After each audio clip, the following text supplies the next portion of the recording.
नमस्कार दोस्तों, स्वागत है आपका मेरे चैनल इंडियन ऑफिशियल हब में। फ्रेंड्स, आज की वीडियो में मैं आपको जन्माष्टमी यानी भगवान श्री कृष्ण के जन्मोत्सव की कथा सुनाने जा रही हूँ। तो चलिए बिना देरी किए आज का वीडियो स्टार्ट करते हैं। भगवान श्री कृष्ण के जन्मोत्सव को जन्माष्टमी के रूप में मनाया जाता है।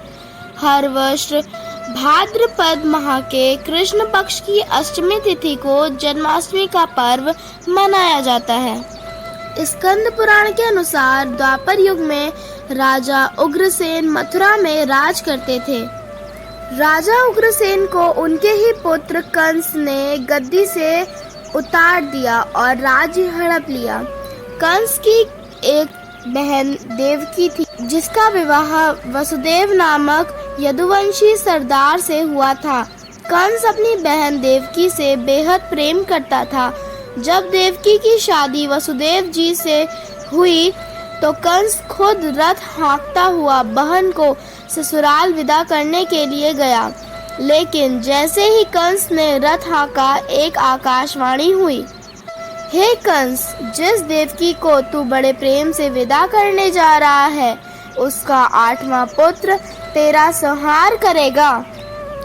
यह सुन कंस क्रोधित हो उठा और उसने देवकी को मारने का प्रयास किया। कंस ने सोचा, अगर मैं इसे ही मार दूं तो इसका पुत्र ही नहीं होगा और ना ही मेरा नाश होगा। कंस को ऐसा करते देख यदुवंशी क्रोधित हो उठे और भयंकर युद्ध की स्थिति पैदा हो गई।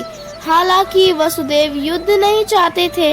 वसुदेव ने कंस से कहा कि तुम्हें देवकी से डरने की कोई जरूरत नहीं। समय आने पर मैं तुम्हें ही खुद देवकी की 8वीं संतान सौंप दूंगा। उनके समझाने पर कंस का गुस्सा शांत हो गया। कंस जानता था कि वसुदेव झूठ नहीं बोलते थे।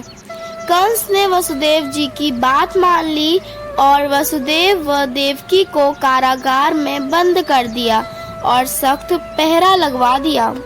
समय आने पर कंस ने एक एक कर देवकी की 7 संतानों को मार दिया। जब 8वें संतान का समय आया तो कंस ने पहरा कड़ा कर दिया। भाद्रपद माह के कृष्ण पक्ष की अष्टमी को रोहिणी नक्षत्र में श्री कृष्ण का जन्म हुआ।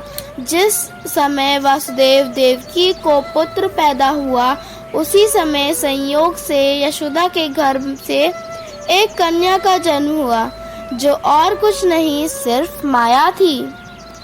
बालक का जन्म होते ही वहां अचानक प्रकाश हुआ और सामने भगवान विष्णु प्रकट हुए। उन्होंने वसुदेव से कहा कि मैं ही बालक रूप में तुम्हारी संतान के रूप में जन्मा हूँ।